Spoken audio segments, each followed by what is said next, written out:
Yeah, ma'am, in case of emergency, I have already put the link in your WhatsApp. We are live already. Okay. And we will start 2 more minutes to go. It's already 160. Already. I'm not sure if they are Not able, bad. yeah, I'm not sure if they are able to hear Actually, us. our right side is somewhat dark. Can you move a little bit?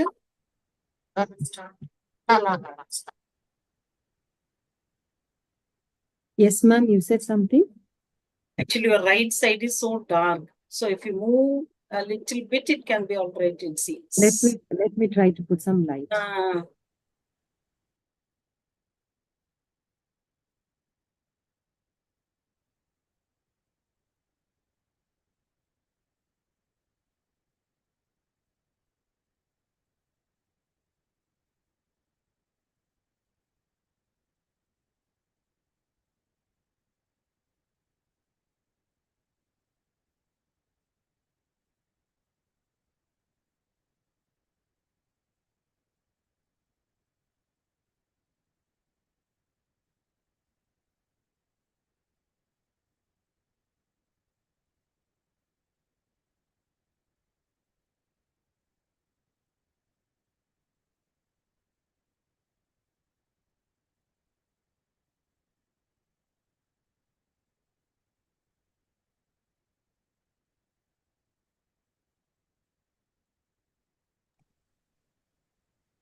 We are already live, ma'am. 187 already. Ma'am, how is my I have put every okay, I think that's my camera issue. I think the position of the camera in my laptop, it is slightly moved. That is why once the camera position, I have to take it to the service person. Okay, ma'am, it's time. We'll launch. Okay. Yeah. Okay, Rishuna, launch.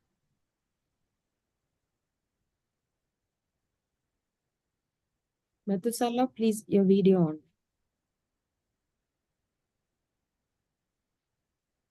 Mathusala, we are starting.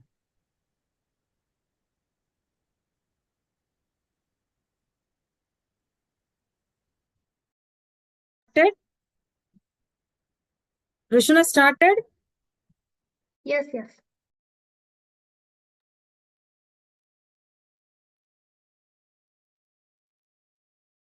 Good evening to one and all present here on this webinar floor.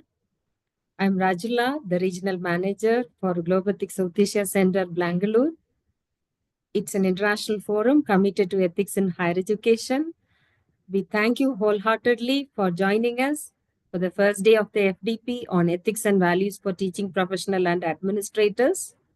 This online FDP, again, is a joint effort of the PG and Research Department of Commerce, Rani Anna Government College for Women, Tirunelveli, and Globethics Academy based in Geneva, Switzerland. We thank each and every one of you for joining us today regarding the flow of the event today. As you are aware, it's a 7-day faculty development program that happens each day for the next 7 days from 6 p.m. to 7:30 p.m. Indian time. And please note on Sunday, we don't have any program. Please don't try login. And today we have the course curator's presentation, who is Dr. John Mathusala, who's already with us. And today I had shared a questionnaire. That's a pre-survey. It is a must for all of you to submit so that the speakers know which gaps they have to exactly address during their session with you all. And kindly fill it up and submit as early as possible. Some of you have already done it. I thank the one who have already submitted. And also after the event, there will be one more survey and also there will be a feedback link. So all three you have to complete before getting your certificate. And once again, we thank you and we encourage each of you to, like many participants have registered from outside India, quite a lot of registration from India. We've crossed 2,300. We're extremely happy about your interest to attend this FDP, mainly to learn about ethics and values for teaching professional and also administrator. So kindly mention your country so that we can recognize from where you are attending. And please post your question for the speaker. We'll try to answer all of them and after the presentation of the speaker. Once again, my sincere welcome to each and every one of you and to all the panelists who are present here. Having said that, I hand over the time to Dr. Darling Selvi. Over to you, ma'am. Good evening and a warm welcome to all the panelists and participants who are gathered here through online. I am Dr. Darling Selvi, Associate Professor and Head of the Department of PG and Research Department of Commerce, Rani Anna Government College for Women, Tirunelveli. Once again, I extend a warm greetings to each and every one of you present here. This International Faculty Development Program on Ethics and Values for Teaching Professionals and Administrators is bringing together people from academic circles, faculty from different disciplines and capacities, academic administrators and research scholars across the country and outside. This online FDP comes with a methodology to empower teachers at higher education institutes to stand by their commitment to ethics by giving them focused and customized training to explore and capacitate to create an ecosystem to promote ethics in higher education, aligning with the new education policy 2020 goals. Therefore, a faculty development program is designed to achieve that goal where a faculty becomes an active partner. With that intention, Rani Anna Government College for Women, Tirunelveli, has collaborated with Globethics, an international forum, to effect this transformation and collaborates on the journey to promote ethics in higher education. It's a journey, not a destination. We hope you will find this FDP fruitful and engaging. I'm sure it's going to be a great time of interaction and learning for all of us together. So today, as the first day, we are going to listen the first presentation. We have with us the course curator, Dr. John Methuselah, who is familiar to us, who is an educationalist and a literature enthusiast with an industry academia interface coupled with an expertise in teaching and training. He excelled in his field. He served as a resource person for Andhra Pradesh Human Resource Development Institute and a Board of Studies member for different colleges. His special interest lies in human resource development, augmenting standards of education, creative writing, teacher training, literature, voice and accent, and soft skills too. Dr. John Methuselah has presented and published a number of papers at national and international seminars in India and abroad too. He was a panelist and a resource person for over 14 webinars on diverse topics related to ethics in higher education. He is a published poet. Let's give a virtual round of applause and welcome Dr. Methuselah. Thank you, sir, for your valuable presence here. Over to you.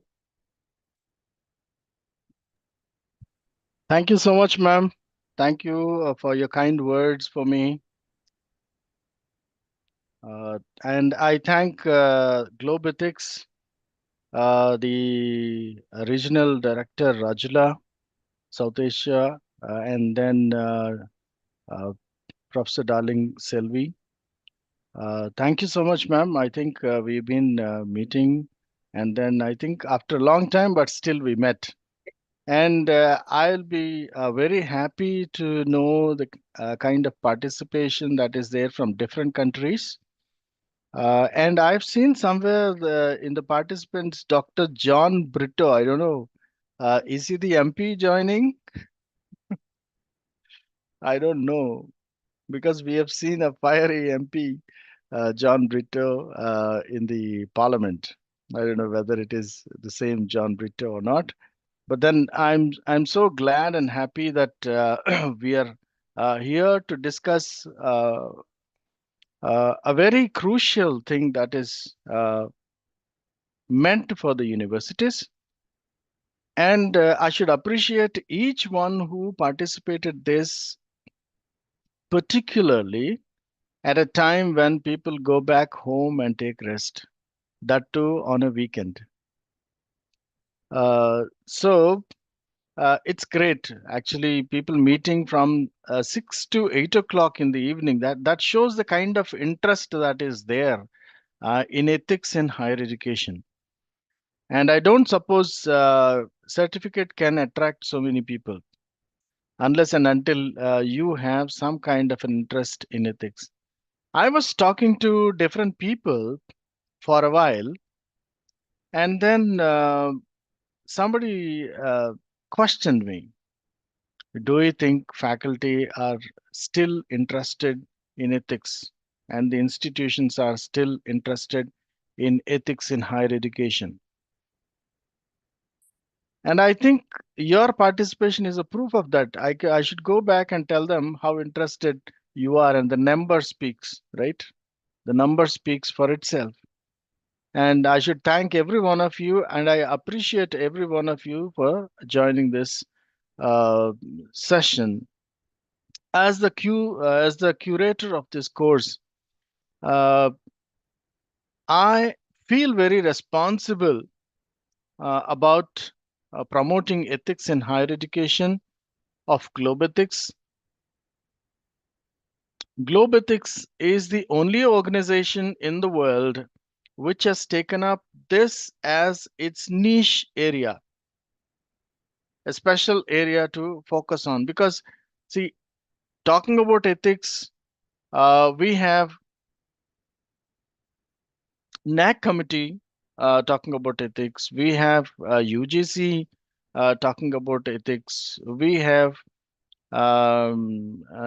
different organizations, educational institutions, almost every university in India and the world talking about ethics everywhere. But then, are ethics being implemented? Is everything going well or not? That is the question. Now, I would like the participants to actually come out with your questions on the chat. Good evening, Pranav Mishra. I want you to actually, the participants to start asking questions on the chat, because that would be a fodder to me to actually go ahead, because uh, that shows how we are still connected on ethics. So I expect, uh, yes, Febson from Malawi. Wow, Febson, welcome. So can I have your comments and questions on this? Let this be a very interactive session. So do you think ethics is still needed in universities? Yes, from Ramya. She says, sir, is yes. Let me see this. So Ramya says, uh, yes, is self-plagiarism an ethical issue?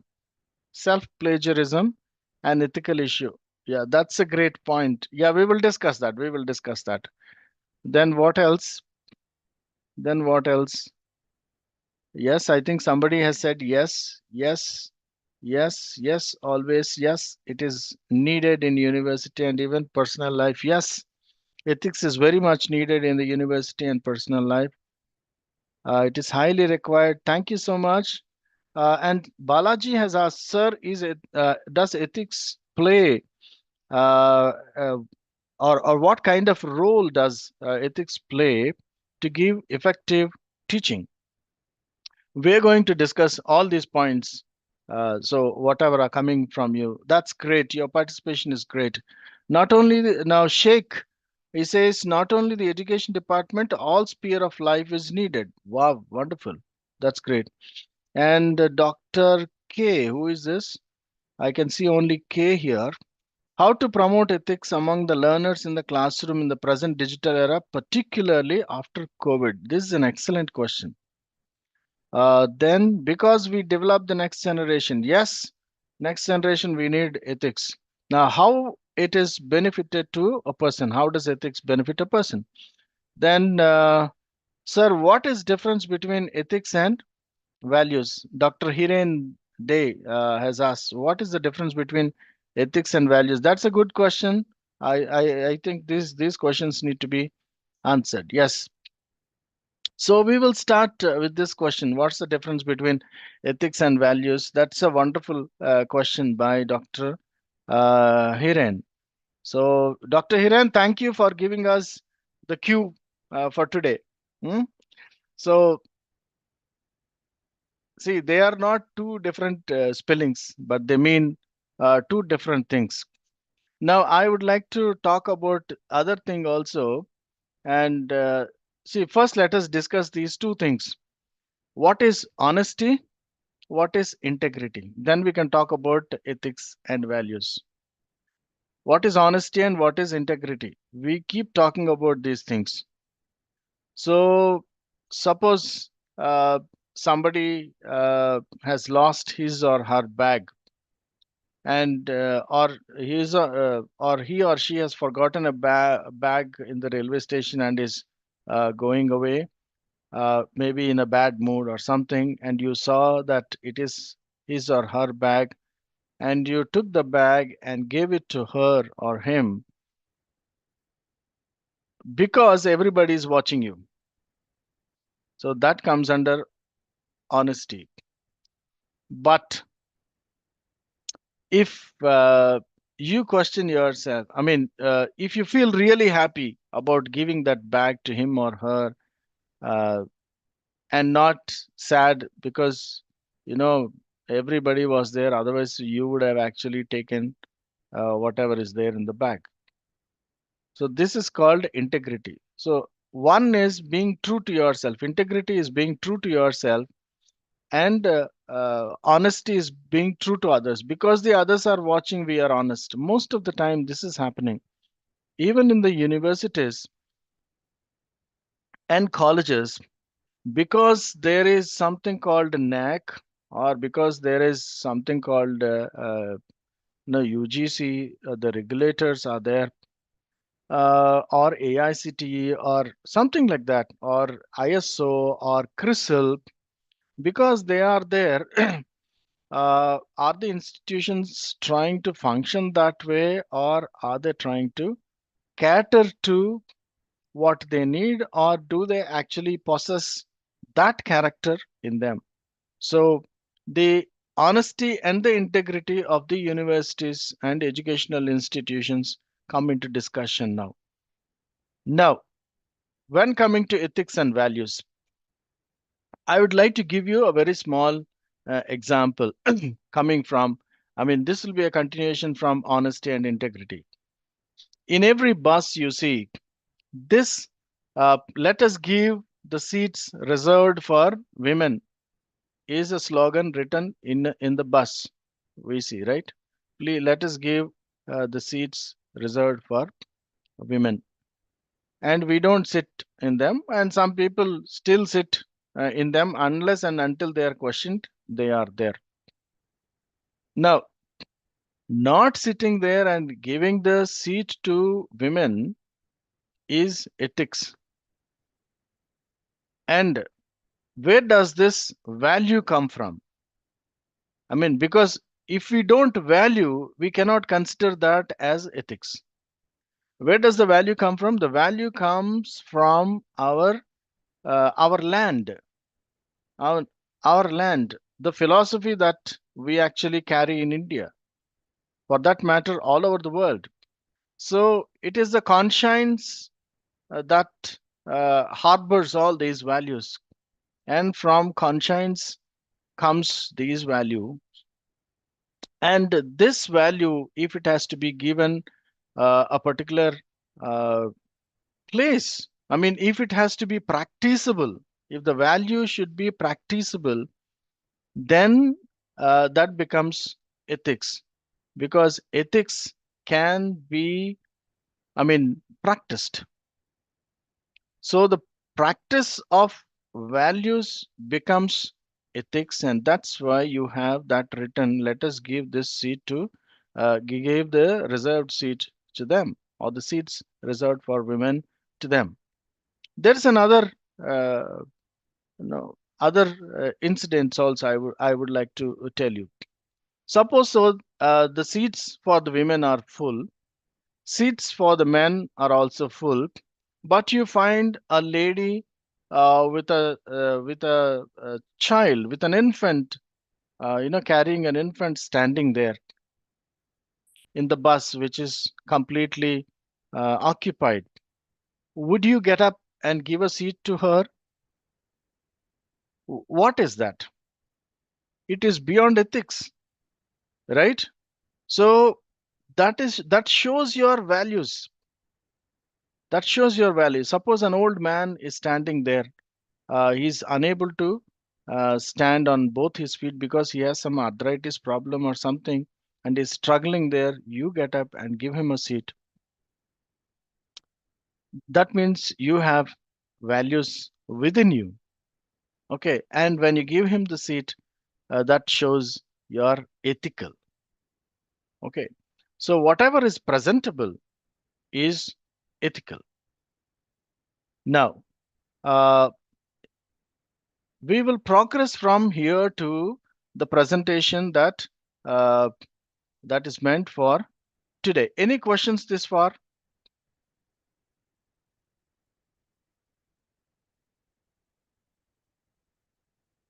Any questions? You can type it in the chat box.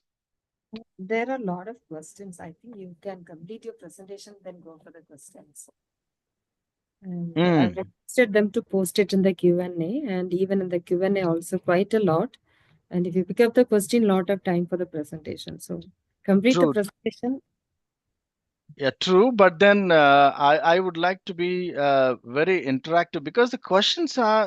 See, first thing is why I appreciate questions, because that shows that you are eager, eager to, know more about ethics, and you're hungry about, to practice them, and you're having a lot of questions that you would actually want them to be answered.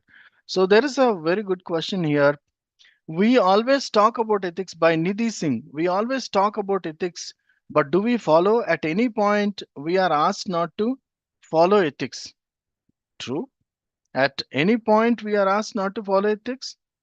What does actually this mean? I don't understand, but then I understand the first part of the question. We always talk about ethics, but do we follow? Yes. That is the question. Now we will come to the point one by one. Second one, what is the accurate process? Bhumi Ben Vamja has written, what is the accurate process to develop ethics among our fraternity? If we academicians will have ethical teaching, then it would be easy to shape next coming generation. Wow, excellent. So I would like to, answer these two questions as I present, because my presentations actually uh, would answer these questions. I'll give you once again, a very small example from where I have left you. I left you all in the bus, right? So we will go back to bus. We can see these days, students going to their colleges and universities. Students who don't want to get up when elders are standing there, when the old man is standing there. They just have their ear pods in their ear or earphones in their ears. They keep listening to music or joking with their friends or talking on the phone, but they never get up and give their seat to an old man or an old woman or somebody who is in need of the seat. Now, this is a very blatant example of whether the education in the universities and colleges is catering to ethics or not. Because we understand, if the student doesn't get up, and if he's not aware of what is happening around him, and if he doesn't have the heart to give the seat to people who are in need of, then what is the point in somebody calling himself educated? Now they are all literates. And who is making them literates? All the educational institutions are making them literate. So we are not driving values into the students, if you all agree. We are not, I mean, we are not driving values in the students. So see, I'm telling you, the students are the indicators. I mean, students' behavior is the indicator of whatever is happening in the university or the colleges. He's just an indicator. See, whatever he's doing in the bus or in the train, some old lady is there and she wants the lower berth, and this guy has got the lower berth. But I've seen one family asking the son to be there. Don't go up, don't give her, because we have got this. So if there are parents like that, okay. But then if there are teachers who cannot drive in values in the students, then where are we now? We are in the 21st century. And if ethics and values are left to the air, then where are we going? Why is this education at all? Can we call this education at all? Well, I think we should call this is all literate program that we are doing PhD literates, no BE literates, ME literates, MSc literates coming out of IITs, IIMs, or triple IITs, or universities and colleges. It's all useless. What happened to the land where the values are coming? Where the values have come up from? We have forgotten our ancestors. We have forgotten their values. And in this context, I think every student, if he's an indicator, then they are all pointing their fingers at us. You find all kinds of red bulbs glowing and blinking and telling us that it's important that we understand the essentials for ethical practices in higher education. What are the essentials for ethical practices in higher education? Like coming to this, if somebody has to practice ethics in higher education, what are the things that are actually needed? What are the essential things needed for this practice to happen? What are the essential things? Now, we will define the ethical practices in higher education as we go ahead in the presentation. We have to define, have we ever stopped somewhere, at some point of time, have we stopped and tried to define the ethical practices in higher education? Yes, Jyoti Gupta says, good evening, Professor. The whole scenario has changed nowadays with Gen Z. Yes, Gen Z, yes. Let's keep that point warm. Now, exploring the challenge. Have we ever tried to explore challenges and solutions in implementing ethical practices? Only if we have time and patience to sit down and define the ethical practices, we will be able to explore the challenges and solutions in implementing ethical practices. The third point, if we have to explore, after exploration, are we going to share actionable strategies for promoting ethical practices? This is what Globe Ethics stands for.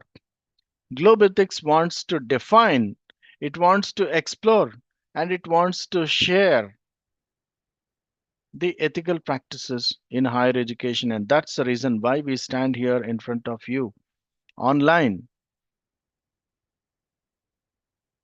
Can we go to the next slide?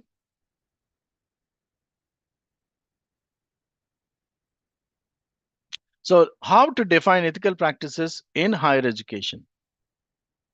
Now, can you see this, or shall I shorten this? Yes. Yes. Okay. So how do we define ethical practices in higher education? There are three different areas to define ethical practices in higher education. And I think this is the answer to one of the questions that has come up in the chat box. One is teaching, the other is research, and the third one is administration. Yes, upholding highest standards of integrity, the first thing that we have discussed here. Upholding highest standards of integrity, fairness, and respect in the classroom. Do we? Now we are looking at the West now, and in the West, unfortunately, there are some of my friends and cousins working in the West. They say in the West, students, they don't care for the faculty at all. They don't want to sit. They have their own ways of doing things, and faculty has to reach to their level and then discuss things with them.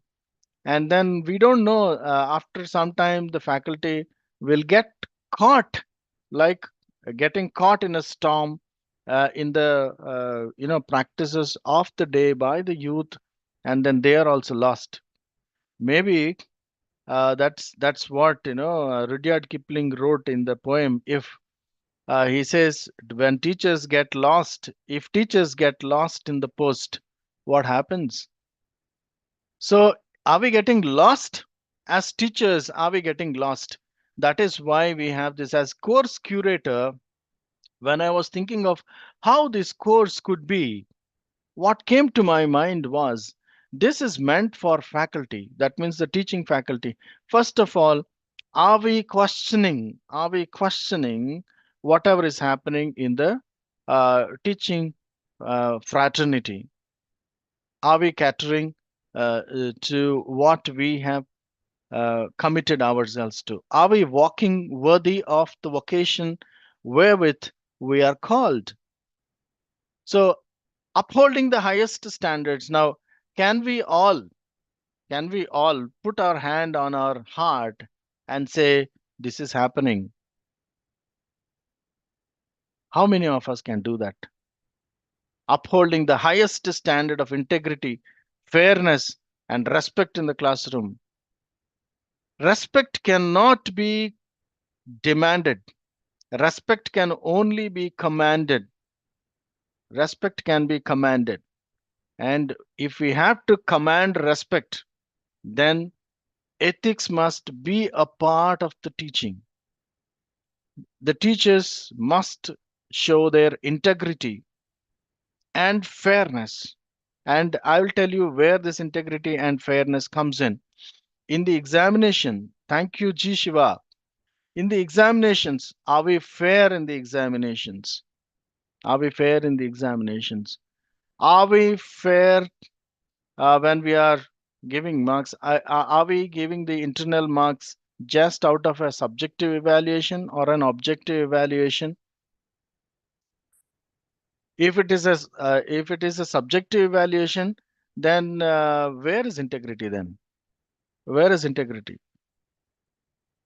And if the teaching is not happening the way it has to happen, then how can we talk about the fairness in examinations and getting respect in the class?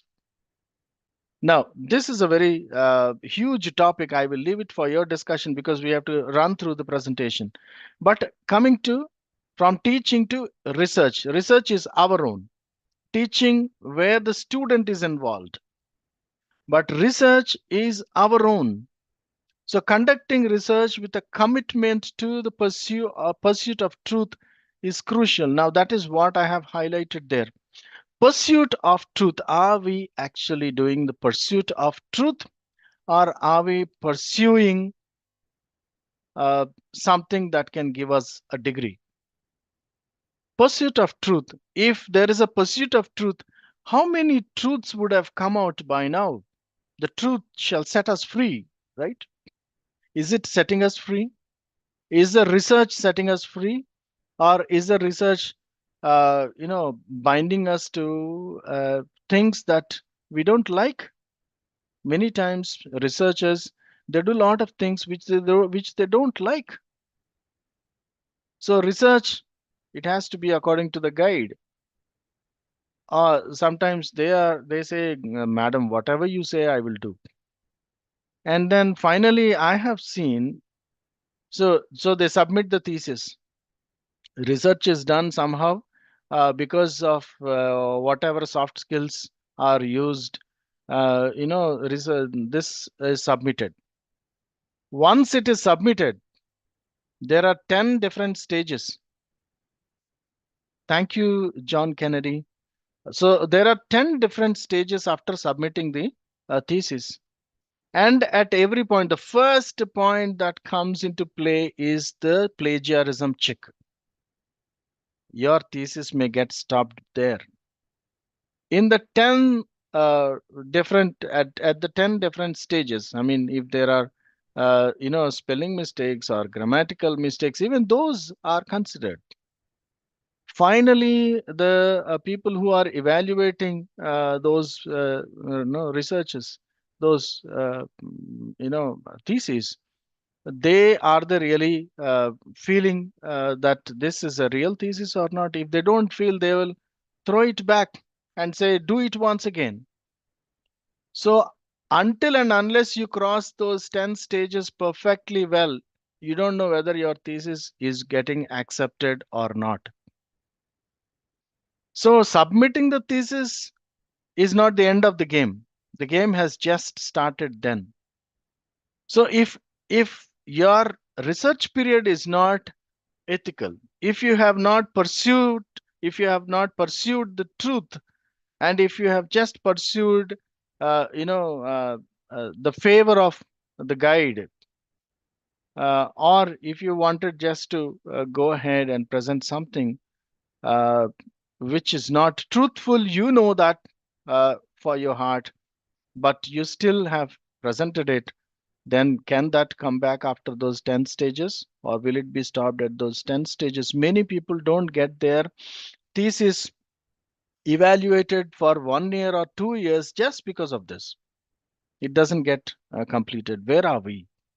Now, when we're talking about ethical research, the kind of papers that we are presenting, are we presenting because it is mandatory for the NAC evaluation, or for AICTE, or anything like that, or for the grants?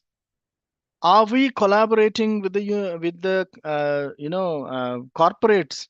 Are we collaborating with the industry and doing research? If industry is nowhere concerned with our research, then why research at all? If it is of no use to the university, why should anybody go on a research?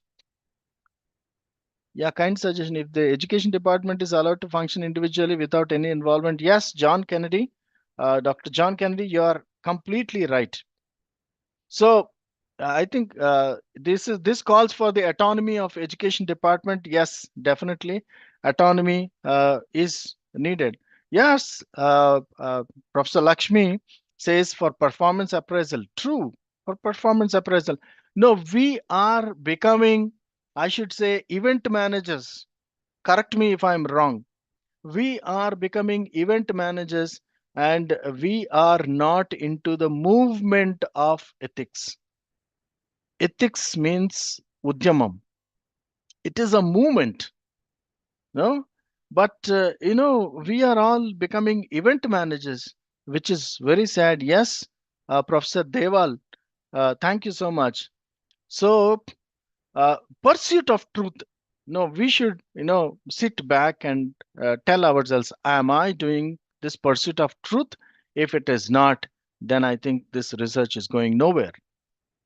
Then coming to ethical administration. Now, one is teaching, the other is research, and the other one is the administration. Thank you, Manish Prasad. The other one is ethical administration. Transparent, accountable, equitable decision making. Transparent, accountable, and equitable decision making. Now, administration is all about decision making. The kind of decisions that are making in the that the administrators are making in the chambers, is it equitable or not? Is it a fair game or unfair game that is happening amidst those four walls? Is it transparent and accountable? I know all the faculty that have joined here, you know whether this is happening or not. So three things that have to change is teaching, research, and administration, and ethics have to play a crucial role in all these things. Can we go to the next one, please? Can we go to the next one?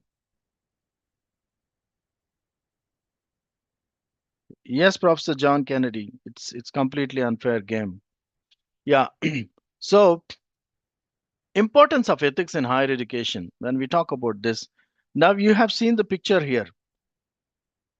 When we talk about ethics, now is there this participation? Is there this participation? PPT didn't change. Why? Oh, it changed for me. There is a complaint that PPT has not changed for some. Is it? Can somebody who is handling this help? Well, they we are talking about, sir, to me the coming days are very frightening. Now app software are all going. Yes, this see, I'm so glad that you are on fire. I'm telling you, all of you, you're on fire. Yes, that is great. Yes, Professor Mathivanan, how some journals get included in the UGC care list and get removed from the list itself is an issue. Yes, it is an issue. You know, predatory journals, what they are doing. Predatory journals, you spend a lot of money publishing the paper, and finally you find out that it's a predatory journal, and whatever you have published is of no use. Your tongue cleaner is better than the paper there, so it's of no use, and then you lose all marks. You are under a lot of stress. So why is this stress happening to researchers? See, our job in the universities or colleges in higher education is to research. Our job is to research. Primary job of ours is to research. Make the students part of this research, because students are our army. When we do research, they are our army. They are the I mean collaborators. They are the participants in our research. See, research cannot and should not be happening in the library, should not be happening on your desk, but it should be happening right here, like this, on the floor. You see the picture here on the right side. It should happen like this.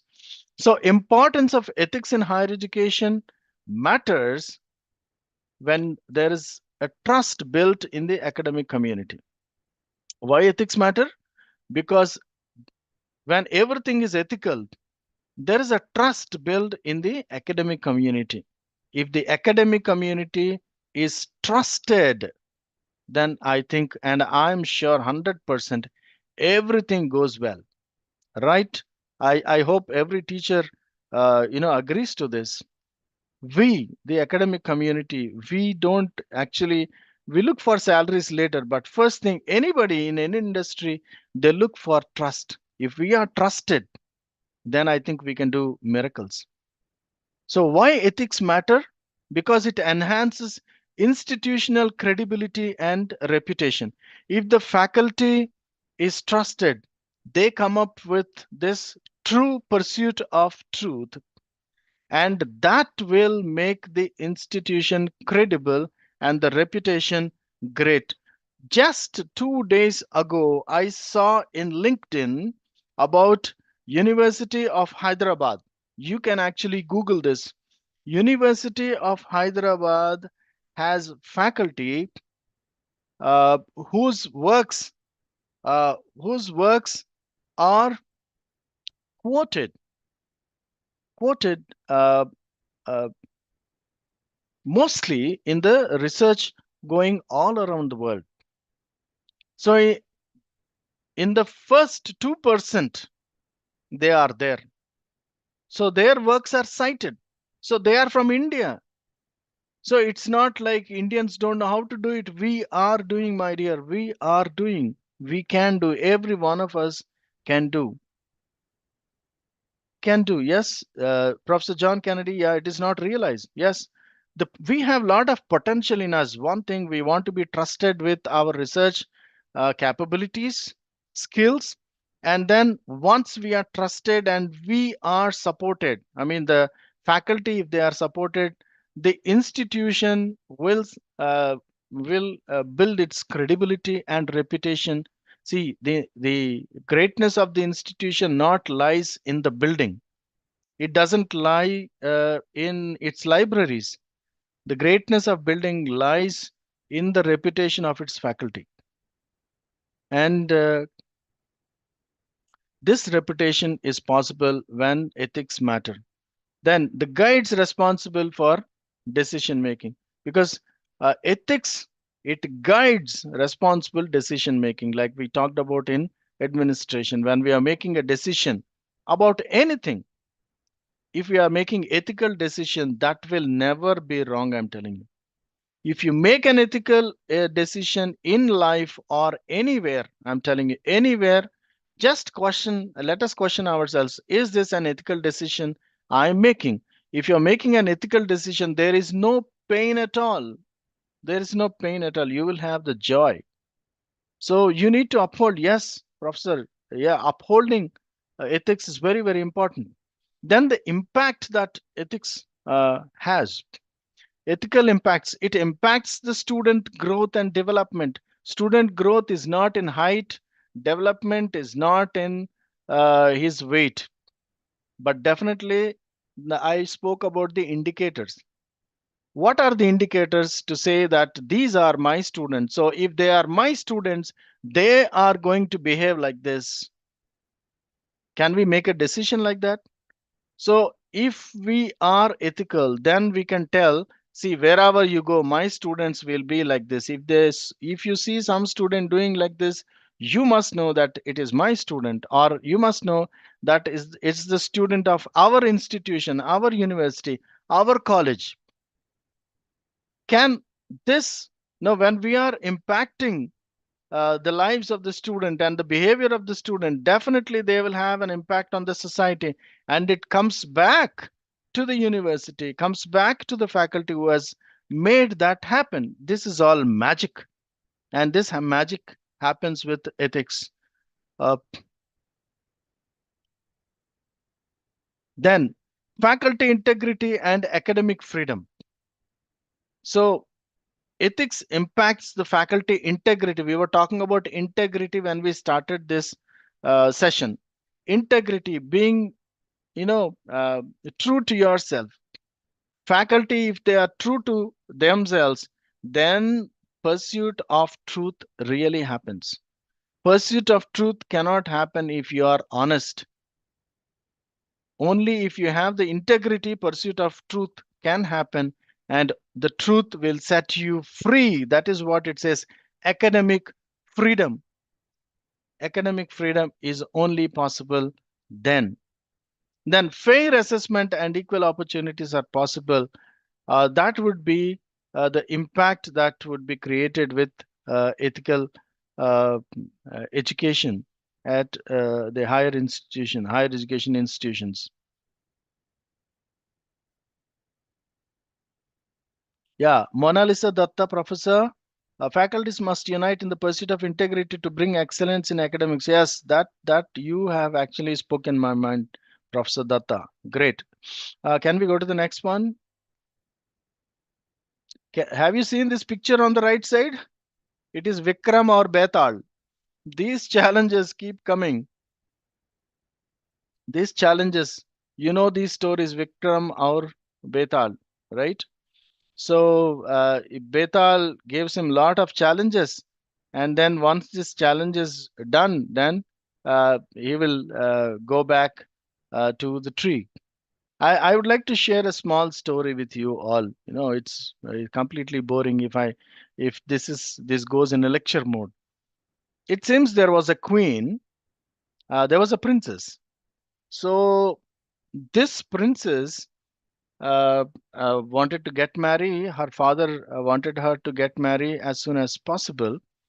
So he said, let us hold a Swayamvara. Then the princess came and said, well, I will sit in the Swayamvara. I will actually choose my bridegroom. But because I am skilled in warfare. I would like to fight every groom who comes. And whoever fights and wins over me, I will marry that gentleman. Oh, you got it, got the story. So now, so all the princes of the different countries were called, and so many people have come there. And then everybody was fighting this princess, but nobody was winning.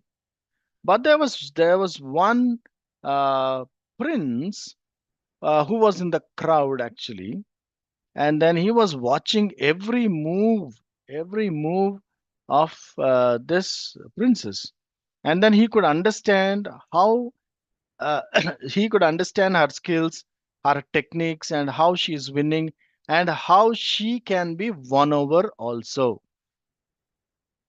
So, and then in his excitement, he started whistling also because he was in admiration of this princess's skills. So he started whistling, and then the princess saw him whistling, and finally, at the end, she had to fight with this gentleman, and she fought with him. And this guy won over. Thank you, sir, Professor Kenneth. This guy won over the princess, and the princess called him closer, talked to him something, and then he left from there. Actually, he had to marry this princess, but then he left her there and left to his kingdom without marrying her. What would have been the riddle here? What's the riddle here? Why? Why it happened? Is there any answer?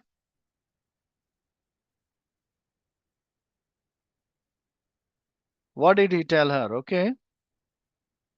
Okay. Then any other answers? Why did this man leave her? His ethics stops it. Okay. Professor Sivakumar says his ethics stops it. So what is that he found ethical there?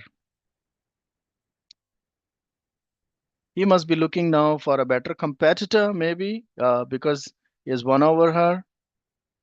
He might not have found fit for him. Okay. Because he won over, he left. I will tell you. This is from Vikram Aur Betal story. Yeah. Thank you so much for your responses. This is from Vikram Aur Betal story. Very interesting one. See, as teacher, there is a student-teacher relationship that happened between both of them, because when he won over her, she called him, and then she said, "Look, you won over me, congratulations. But I have seen you observing me." And he said, "Yes, that is how actually I won, because I observed you, your every movement, every skill, every technique I have observed and learnt from you. And now I'm a winner now." Then she said, "If you have learnt from me, I'm your guru.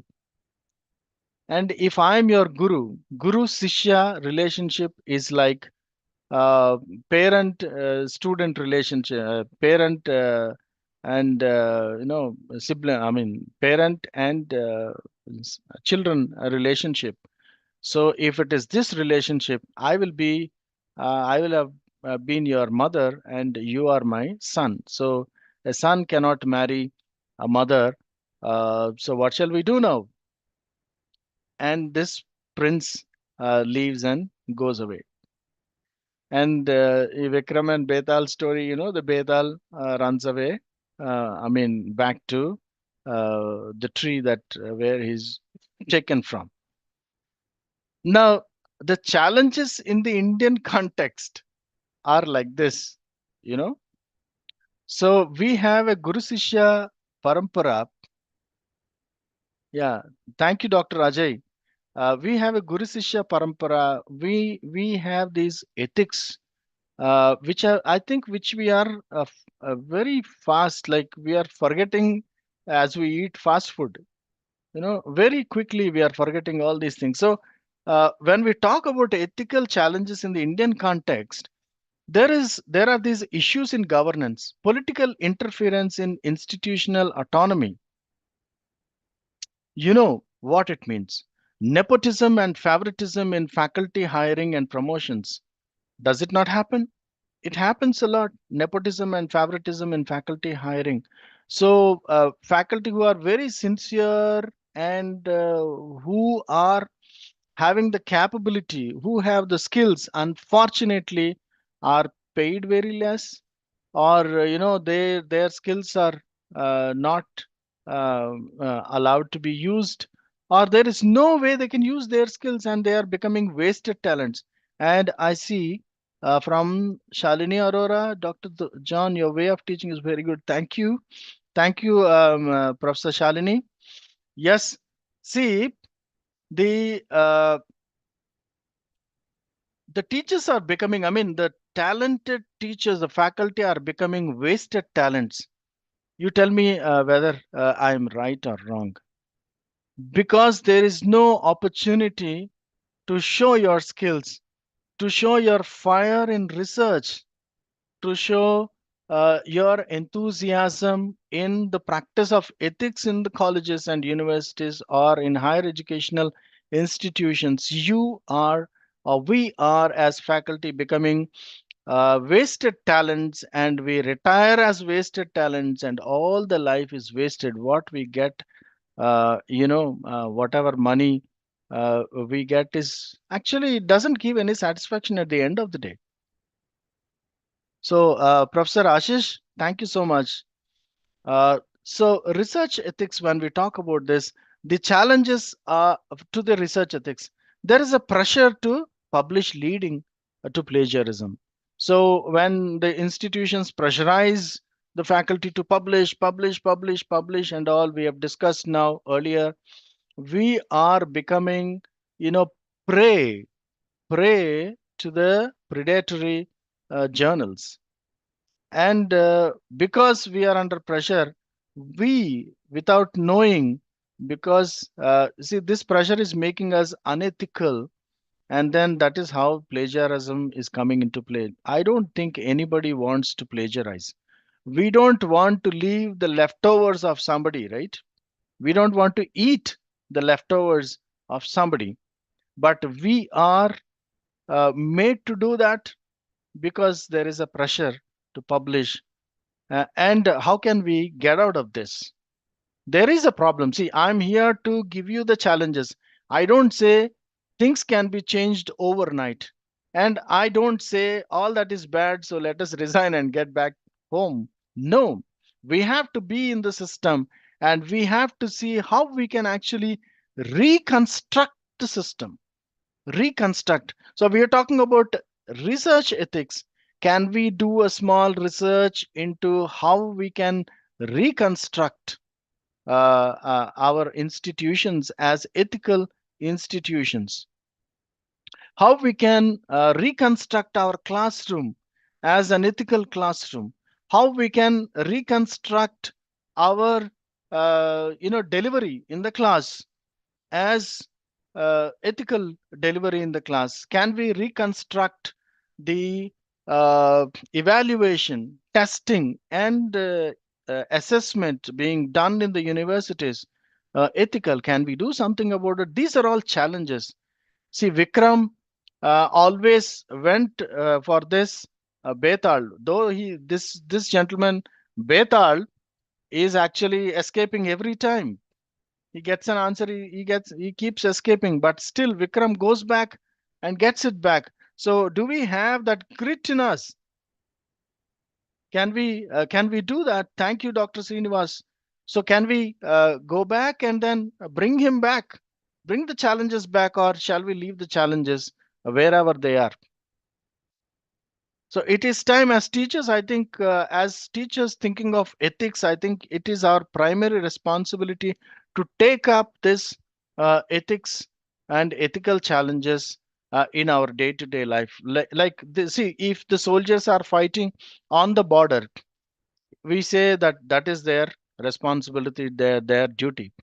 But as faculty, I'm telling you, I can see every one of us fighting day in and day out in our classrooms, and we are fighting with all kinds of unethical enemies that are there, unethical things that are enemies in the classroom. And how are we going to fight them? Have we lost our ammunition, or have we lost the enthusiasm to fight? Have we lost the enthusiasm to stand the sentry to the enemy? Have we done that? So this is very, very important when we talk about research ethics.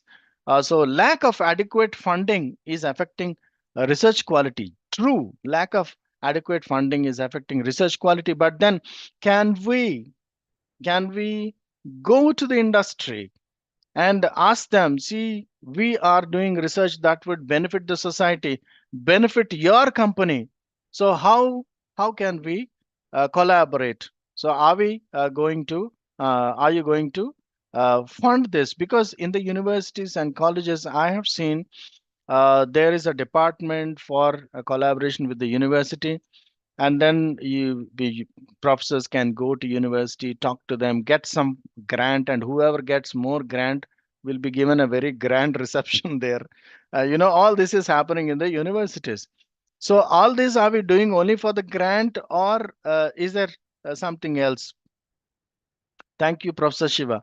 So is there something else? So why are we doing research is the basic question.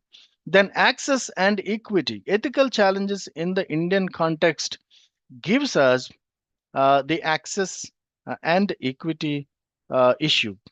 So addressing regional disparities and inclusion of marginalized groups. Are we thinking of them at all these days? Regional disparities, as see, it is so disheartening. It is so disheartening to find even teachers getting divided in the name of language, in the name of region, in the name of religion, in the name of caste.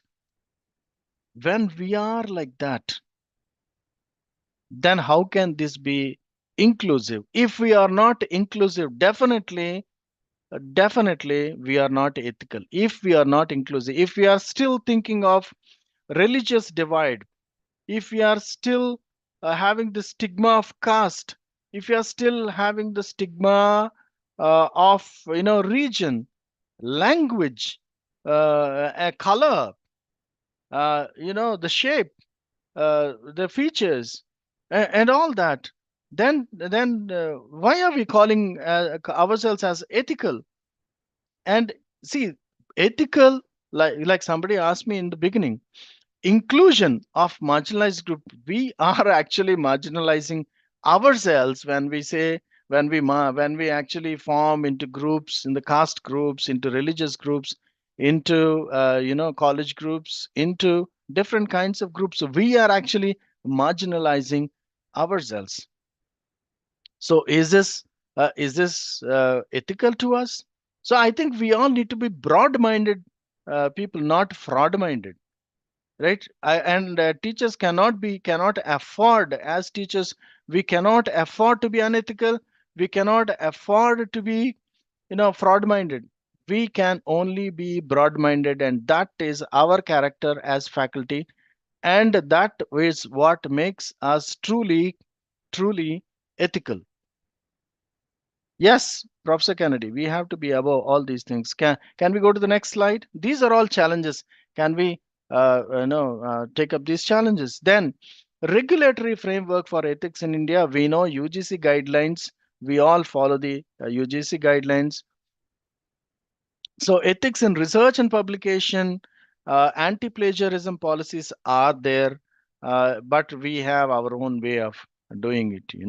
Turnitin is a software where you can put your research paper, and then you can find out whether that is carrying plagiarism or not. So we are looking at how much percent is plagiarized, but we know with all integrity.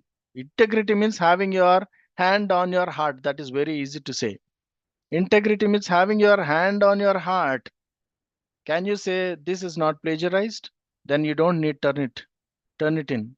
You don't need any other software to tell you that this is not plagiarized, because you yourself or we ourselves know whether this is plagiarized or not.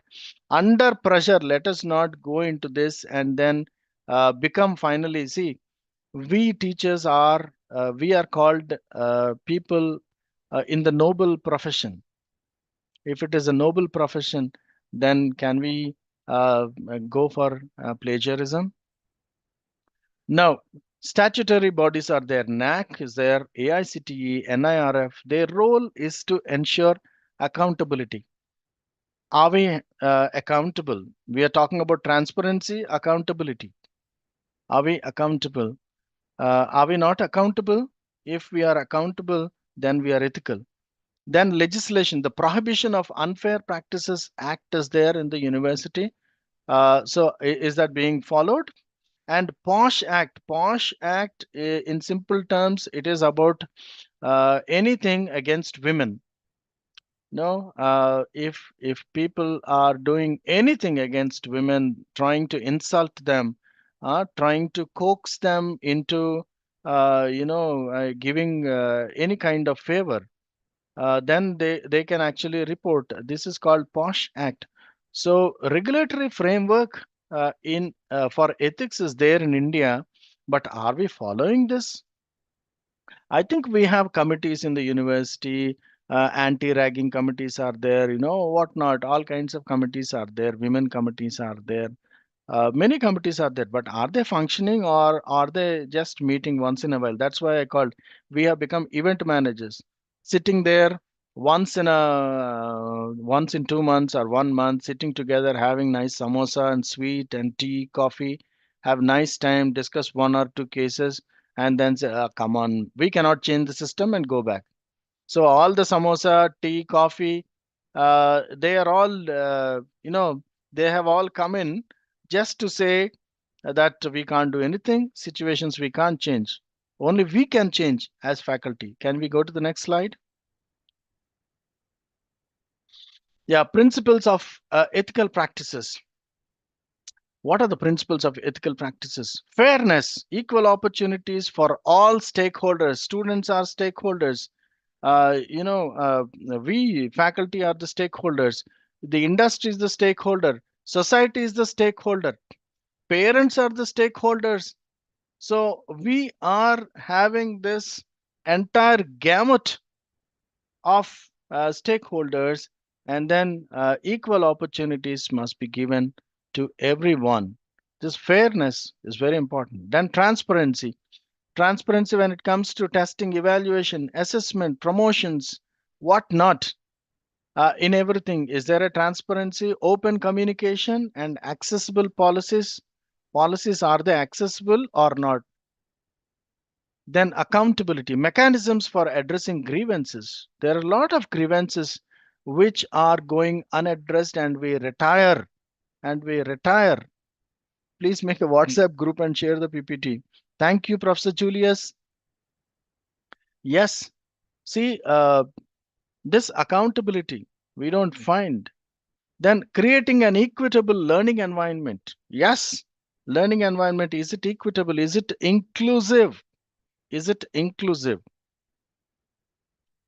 Inclusive means even, people who are physically challenged, mentally challenged, uh, economically challenged, sociologically challenged. Sociologically challenged means there is a stigma of caste, religion, or region. Linguistically challenged, some who cannot talk your language. And then because you belong to one state which speaks a particular language, and somebody from other states come to your state to study, and because he doesn't understand your language, you keep cracking jokes on him or her, or there is a bias against them. So can this happen? Is this inclusivity? If we are truly ethical, And if we are in pursuit of truth, this inclusivity can really happen. Then integrity. This is the first point that I was talking about, and honesty. So honesty in all academic and administrative activities. Let us be true to the others, and let us be true to ourselves also when we are into academic and administrative activities. I know we have a lot of challenges. I'm telling you, the challenges are like mountains to all of us. I understand they are like mountains, but even Mount Everest was, you know, was reached. The peak of the Mount Everest was reached. It was conquered. Even Mount Everest was conquered. Even the, great seas were conquered. Depths in the sea were conquered by divers. So can't we conquer whatever is unethical? Yes, Professor Mona Lisa, we should take baby steps, right? You're exactly right. You're on the point, Professor Mona Lisa. Yes, this can happen. And I hope you all believe in this. Do we all believe in this? Give me a smiley or something if you believe in this, that we all can do this and it's possible with us. I know you all have this power in you. You all have this craving in you. Super, super. That's great. You all have this craving in you. You all have this. No, uh, there is a rebel who is always active, but then we are trying to put him down. But then only when this comes out, then things can start being ethical. Yes, Professor, it is possible. Yes, thank you so much for your reactions. Can we go to the next slide? Yes, strategies for promoting ethics. Now, I talked more about ethics, but are there any strategies? Yes, there are a lot of strategies. Like the picture on the right, you see, support is the best strategy. Support is the best strategy. Supporting each other. Even these wheels that you see, if they are away from each other, they can't support them. And they may be great wheels, but if they don't support each other, the machine can't run. Though, so any strategy for promoting ethics, there is one key word, I'm telling you, one key word, and that is support. Let us support each other, shoulder to shoulder, shoulder to shoulder. Let us support each other, and this can happen in policy implementation. So when we're talking about policy implementation, develop and disseminate clear ethical codes. Conduct periodic ethics audit. Can we do that? See, I would invite you all from Globe Ethics to actually become a part of this. See, we will never be against any institution, I'm telling you. We will be working with the institution like the wheels that you see on your right side. So we are never against any institution. We are not for that. But we will be a part of the institution and help the institution uphold ethics in its teaching, in its administration, and in its research by conducting periodic ethical audits. And we will support you. Globe Ethics will support you in doing these audits in ethics. Thank you, Professor Kennedy. Then faculty development, regular workshops on ethical teaching and research practices. Yes, like we have this faculty development program now. Now we can have regular workshops on ethical teaching and research practices. Maybe some of you can become resource persons. It's not John talking. Now John may be talking today with you. But then I want, you people to actually become resource persons. You people to hold the flag of ethics high wherever you are. And if you have that fire in you to inspire people, why not come be a part of Globe Ethics? And then, we can collaborate, and then we can conduct faculty development workshops where you can come and be a resource person. You can be a coordinator. You can be, yeah, thank you for being for willing to be the flag bearer. So this can happen. This is a huge, movement that is going to happen. I'm telling you, like we will not be the event managers. We don't want to be the event managers. We want to be a movement which can help the institutions, because without us there is no institution. Without institution we are nowhere. So we have to work hand in hand, spoke in spoke, like the wheel in wheel that we see here. So let us, organize these faculty development workshops on ethical teaching and research practices. You have a lot of ideas with you. I come and share, please. Everyone, I invite you to come and share your knowledge with the others. And we are giving you a platform. Globe Ethics is giving you this platform. Uh, and then student awareness. Coming to this, orientation programs on academic honesty and institutional policies. We can conduct academic honesty. The student, if he's not honest academically, how can he be honest as an employee later on? How can he be honest or as a husband or a wife? How can he or she be honest, and how can he or she be honest and ethical as a future father or mother? Are we thinking of generations to come? Whatever we are teaching now, that is going into the generations, 3, 4, 5 generations. They should be working and thinking and acting on ethics. And can we make this possible by making every student aware?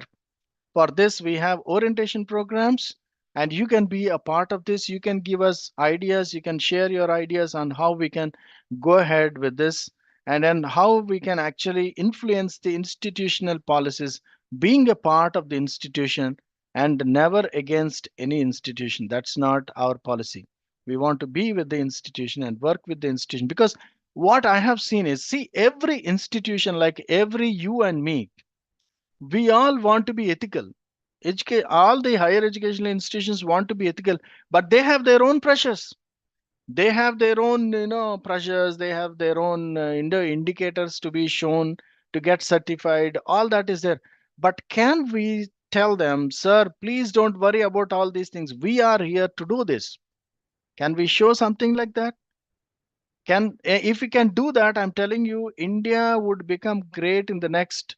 You don't need much time. In the next 5, 10 years, we can see India being ethical, because India particularly is a land of a lot of ethics. You refer to all kinds of texts that come from here. So support mechanisms, strategies. Now, one of the strategies that we are trying to make is create support mechanisms. So Globe Ethics is ready to actually, support you with all intellectual, knowledge to set up the support mechanisms, and you can be a part of that. You can simply start with grievance. Yes, Mona Lisa Datta, yes, Ramayana, Upanishads, all this Bharat, Mahabharata, you can learn a lot from them. So let us set up a grievance redressal cell. You all have it in your universities and colleges, but how it is running, you know that. I don't need to tell you how this grievance redressal and counseling centers are working. They are just namesake, but can we do something about them? Can we influence people? Can we do something about them? Yes, we have to rethink the court's judgment not to punish the students at time it is required. Yes, that is true. That is true. Actually, Professor John Kennedy says that lack of punishment is making students lackadaisical. Lackadaisical means very lazy, laid out, laid back kind of attitude. Yes, but see, our land is a land of reformative law and not a punitive law. Punitive law means it punishes, but reformative law is we are trying to reform. So I think only when we come together and then share the issues and challenges, we can come out with something that is reformative, yet uh, you know uh, teaching a lesson to the student who is erring. Definitely we can come out. See, We are all academics. Basically, we are academics. That means we work with our brain and we have lot of ideas in us. The only thing is you don't have a ventilation to come out. So here is Globe Ethics to give you an opportunity, a platform to vent out whatever is there, and then let us come together and do something on this. Next one. Yeah, technology and ethics. You know what technology is now these days. So digital challenges are aplenty, and for everything you have Chat GPT, you have what is that? There are a lot, I that's not coming to my mind, but not just one. You have, for example, Gamma, where you can actually make your own PowerPoint presentations. You have lot many tools, I'm telling you. We as faculty, we need to know how to use tools. We know how to use books, but let us learn how to use AI tools. When we know how to use AI tools, we will not let anybody misuse the AI tools. If needed, I'm telling you, if needed for all of you, Globe Ethics would definitely conduct a session particularly on AI tools. And I think this is scheduled by Dr. Joshua will be talking to you on AI ethics and the tools and plagiarism and all. I think you can you will be joining his session. Very interesting session that is. And Professor Goodwin will be talking on plagiarism. Yeah, he is one person who can talk on challenges related to this. Then technology and ethics, when we talk about that, what are the best practices? Use of plagiarism detection tools, we know, like I told you, Turnitin, and there are others also. Ethical use of AI in teaching and assessment. Can we use AI in teaching and assessment? I tell you, see, I encourage all of you faculty here, please learn AI. You need not understand 100% of it. Whatever you understand, and that is good. If we have to understand our students, if we have to reach to their level, if the students have to respect us, we need to know what is happening now. We have to be abreast of the developments in the society, and AI is one. Please enroll wherever you may find anybody. Uh, you may find anybody who is teaching you these things online. So please join, learn at least the basic things on what AI is, and how it works, and what are the different tools of AI, how you can use them in teaching and assessment. Prompt engineering is one area you can actually work on that. Please, for God's sake, wake up everyone, and think of learning AI. Next one, please. So finally, the compass, the needle always must look at ethics. So the importance of ethical practices in creating a robust higher education system is needed. That is what we learned. The practices we learned about, and the stakeholder we have identified, and we have understood that there should be continuous dialogue between all of us, and between us and the institutions, between us and the students, and between us and the stakeholders, between us and the regulatory organizations that are there, like UGC or NET or AICTE or NAC or whatever. So this is how I think things must happen. So we need to know the importance of ethical practices in creating a robust means healthy higher education system. That should be our aim. Creating a robust higher education system must be our aim. And the role of all of us in fostering a culture of integrity. See, let us not promise ourselves that we are going to retire happily after so many years, after 10 years, after 5 years. No.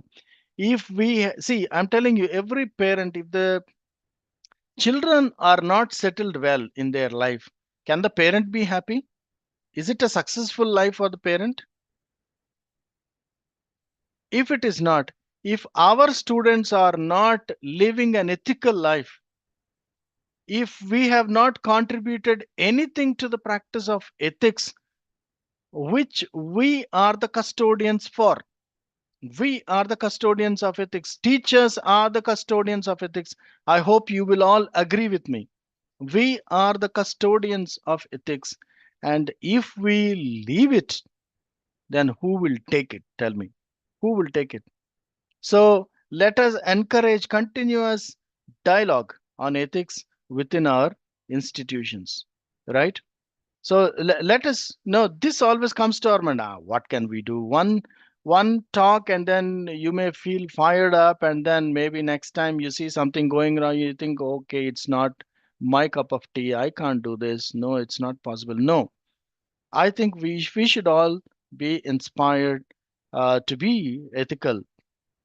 So I hope you will all uh, appreciate and take a decision on this. And Globethics is always with you. We will support you. We want your support for all these things to happen, and hope you have liked whatever we have it as the agenda for today. And the coming days also, Professor uh, Goodwin will be talking to you. Dr. Joshua will be talking to you. Those are wonderful resource persons you have, and they come with a lot of experience.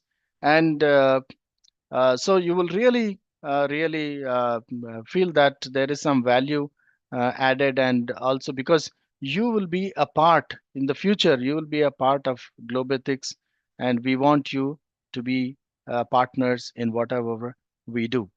So, Pooja Shah, Professor Pooja is saying something. I mean, it just skipped. Thank you. Thank you so much now for your opinions, comments, and reviews. Give your feedback now. We have 5 minutes, or not more than 5 minutes. We have anything you have. I think if you want to speak something, you can. Maybe Professor Darling Selvi or Mrs. Rajula, can they speak, the participants? Can they switch on their, I mean, unmute and then speak? Actually, there are so many questions posted Yeah. in the Q&A session. Yes. So let's go on to that first. Yeah, ma'am. Sure. Yeah, can you please read out, because There are this is some running. more than Yes. 40 questions are there. Super. Some simple, yeah. Super. So the first question came from G. Shiva. How ethics can be incorporated in education? Okay. And which is followed by Mm. Abhishek. Sir, ethics is associated with only citation with research or something more? Yeah. So these are all the questions related to education. Yeah. Thank you. So, is ethics different from education? See, ethics starts with E, education starts with E, and we can call somebody educated only if he's ethical. If somebody is not ethical, then he's not educated, he is only literate. He can be a PhD literate. He's not educated. Please don't call every Tom, Dick, and Harry who has done, degrees or PG or PhD an educated person. No, they cannot be called, because until and unless they are ethical, we can't call them educated. They can only be called literate, degree walas. They will have degree wala like chai wala, or or any rickshaw wala or auto wala. They are just degree walas. That's all. They are not actually, they cannot call themselves as faculty. Madam, what was the second part of the question? Actually, ethics is associated with only citation with research or something more. You see, this is like I told you in the beginning, giving a seat to the lady who is standing with the child in the bus. See, it is beyond citation, I'm telling you. Beyond citation. Citation, if you give citation, why is it plagiarism? you have, because you have cited, no? You have cited, you see, if you have taken something from somebody's work, you said, yes, I have taken this from somebody's work. If you say that, if you don't say that I have taken this part from somebody's work, that becomes plagiarism. If you say I have taken this from somebody else's work and then you write the name of that person and the book or the journal from where it is taken, it is not plagiarized. So where does this question actually come from? Because research is all about how ethically we are doing. Are we pursuing the truth in the research that we are doing, or are we going by our opinions? Because these days we find everything is being changed, and everything is becoming a narrative. Our PhD, our research should not become a narrative. Please understand this. Our research, our thesis must not become a narrative. You know what narrative means. Yes, ma'am. Next Then question. the next question is, what is the accurate process to develop ethics among our fraternity? If we academicians will have ethical teaching, then it would be easy to shape next coming generations. Actually, you have answered it well in your last Yeah, part ma'am. of Yeah. the speech. Yes. Then what ethical challenges might institutions face during the NAC accreditation process, and how can they address them? You are dot on point. I was a part of NAC committee. I was a lead in the NAC. I was a lead in CRISIL. I was a lead in ISO. Uh, uh, so I was a lead in NAC. So I know what is happening there. Because when things don't happen, see, the entire year, the college, university, or institution, it sleeps, or it has its own agenda doing something else. And then finally, when they know that NAC is coming, then suddenly there is a whitewash. There is a whitewash of everything, not only the walls. Everything, there is a whitewash, and there is a pressure from people, and then you start, being the authors. Three, four people come together as authors to publish, and you pay money to a journal, which you don't know whether it will publish or not, but you have a promise from them and you publish. So, what are all these things? We are not children, right? We know what is actually happening. So, I think this question can be answered if we lay back in the chair and then think for ourselves whether this is happening or not. But institutions, see, because we are a part of institutions depend on us, like I told you, and we are dependent on the institution. See, because it is very important that we support them, and then see all the year long we come out with so many research papers. And I'm telling you, make students a part of your research, make them a participant in your research. You have an army of students with you to do research, to do surveys and all that. Don't ask them bring coffee, tea, or something for you. You will definitely not do, I know. But then don't leave them like that. Get them occupied. Only then you will have respect in the college, in the classroom. Make them a part of your research. If you want to collect data, send them. Give them questionnaires, send them to collect the data. They will come back with the data, and then you can make a paper out of that, and then put their name on the paper, and they will be also very happy, and make them present, call them for your presentation. You know what? You are actually inspiring them without actually doing it. So this will actually make it ethical. Next one, ma'am. I have a question, Dr. John Methuselah. Yes. The NAC visit, Hmm. why they are announcing the date 1 month before that the team is coming, and when the date is announced, only the institutions are preparing the records for 1 month. So should it not be a sudden visit if NAC has to give some rank?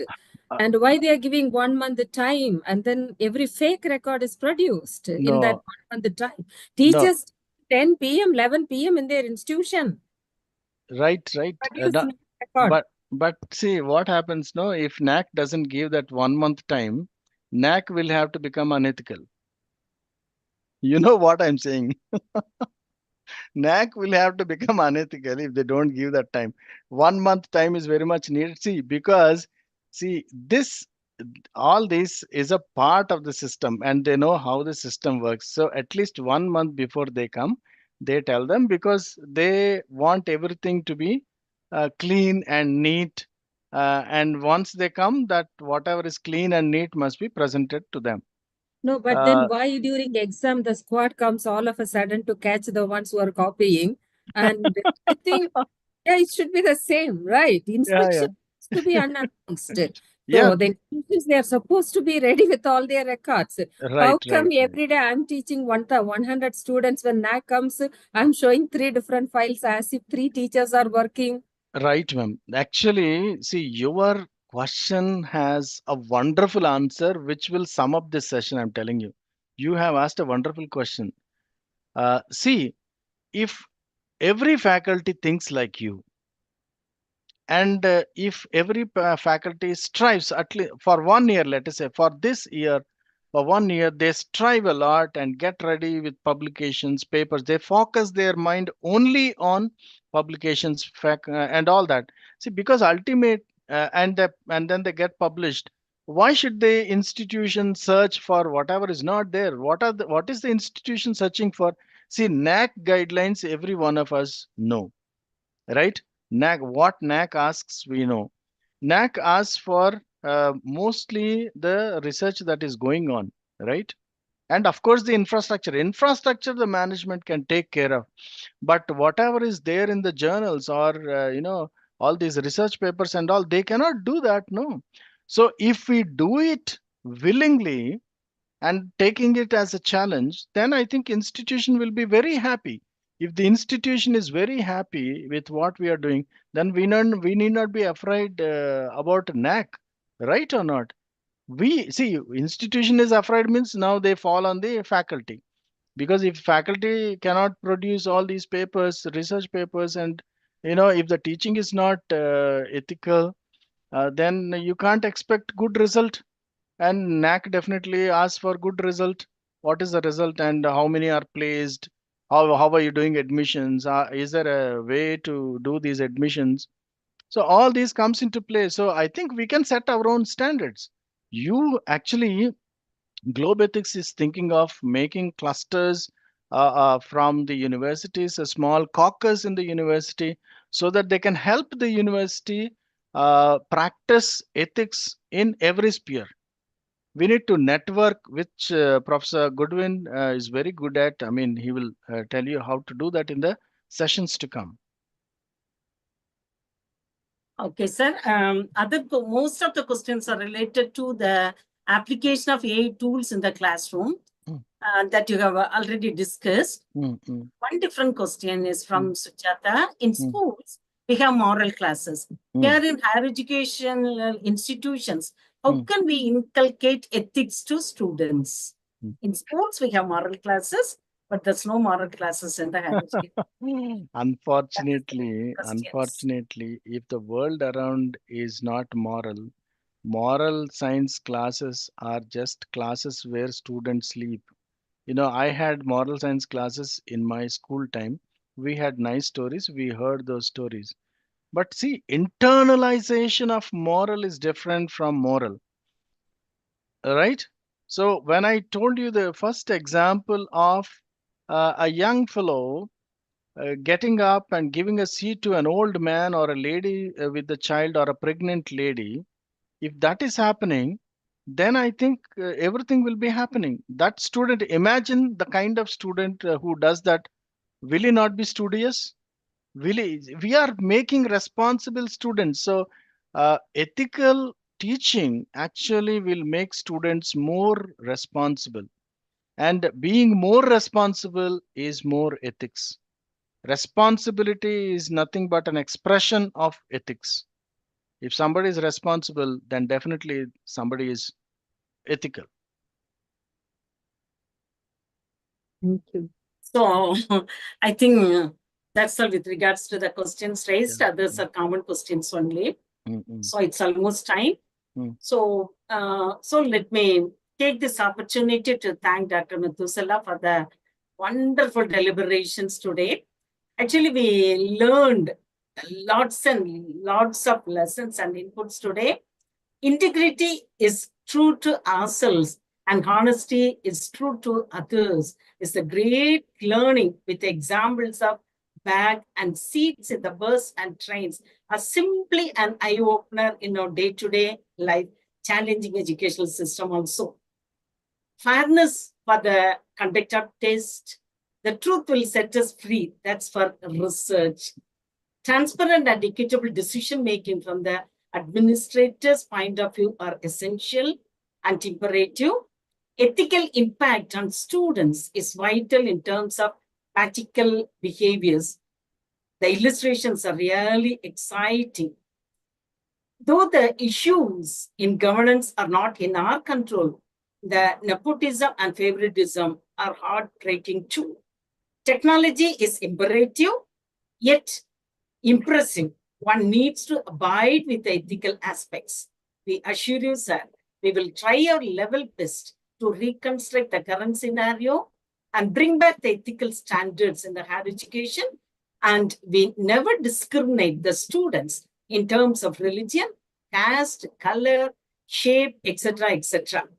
It taught us, irrespective of all rules and regulations, guidelines and legislations, principles and practices, it is our integrity that speaks volumes of our actions and reactions by conquering mountains and oceans to reach ethics.